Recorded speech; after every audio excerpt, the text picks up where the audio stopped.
Bonjour tout le monde et bienvenue pour ce premier vidéo test qui parlera de Dragon Ball Xenoverse. Je suis Shin, accompagné de Goro. Salut tout le monde. Nous sommes les présentateurs de la chaîne YouTube et Twitch ShinXGoro. Mais trêve de blabla et passons directement au vif du sujet. En plus d'être un des mangas les plus cultes de l'histoire, Dragon Ball est également une série vidéoludique qui a été exploitée sur tous les supports. Cette popularité fait que malgré les déceptions, chaque nouveau jeu sur console et PC continue d'être attendu avec impatience. Et qu'on se le dise, Dragon Ball Xenoverse ne fera certainement pas exception à la règle. Nous connaissons tous les épisodes Budokai et Tenkaichi qui sont sortis sur PlayStation 2, et les plus vieux d'entre nous se souviendront des opus de Super Nintendo et PlayStation 1. C'est d'ailleurs sur PlayStation 2 que la série a connu son plus grand succès avec Dragon Ball Z Budokai, qui ont littéralement rendu hystériques les fans de la série tellement les jeux étaient bons et étaient fidèles à l'œuvre d'Akira Toriyama. S'en est suivi des épisodes sortis sur PlayStation 3 et Xbox 360 qui n'ont pas plu aux fans de la série. Mais lorsque Bandai Namco Game a dévoilé Dragon Ball Xenoverse sur console next-gen, PlayStation 4, Xbox One ainsi que sur PC, les fans se sont mis à espérer le retour aux sources, le retour de qualité qu'ils ont connu à l'ère PS2. Surtout que c'est Dims qui est en charge du développement de Dragon Ball Xenoverse, ce même studio ayant développé les Budokai. Un mois après la sortie du jeu, qu'en est-il de Dragon Ball Xenoverse? Nous allons vous l'expliquer dès maintenant.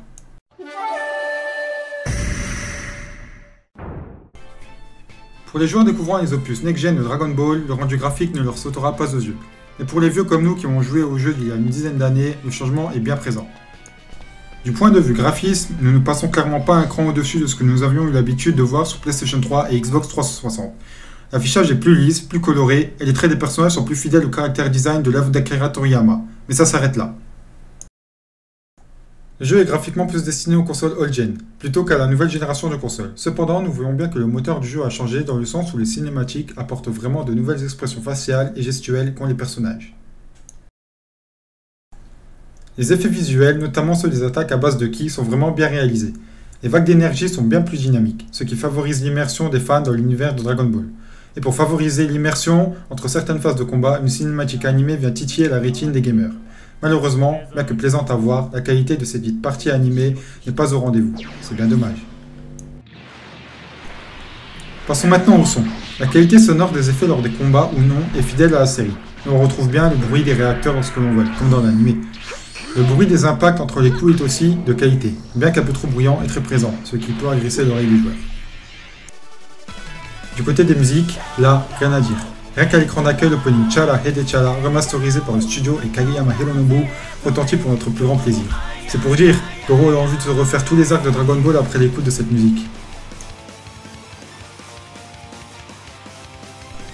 Les mélodies de Toki Toki sont aussi sympas à écouter, ainsi que celles de la sélection de personnages qui nous fait penser au palais de Dende. En soi, le jeu est vraiment bien réalisé, si ce n'est quelques petits détails mais qui ne nuisent en rien au plaisir de jeu.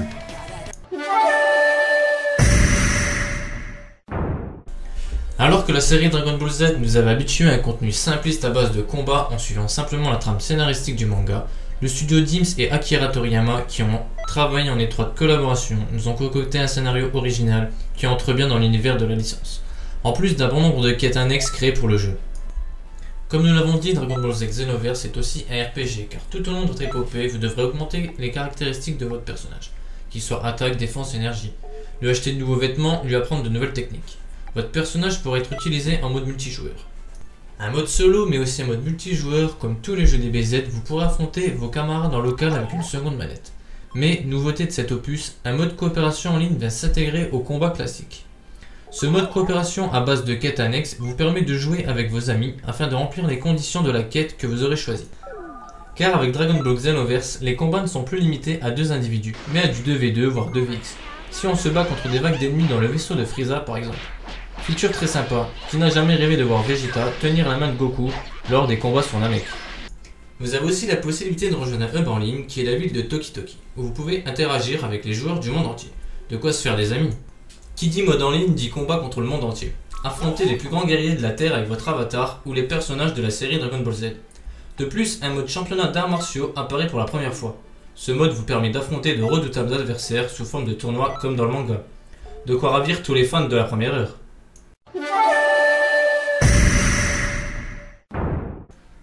La prise en main est immédiate et très simpliste. En effet, les joueurs expérimentés et nouveaux y trouveront le même compte. et c'est bien dommage. Nous aurions aimé une prise en main plus complexe afin d'accroître la difficulté de maîtrise des personnages. Cela dit, malgré ça, le plaisir de jouer est présent et on oublie vite ce petit caca.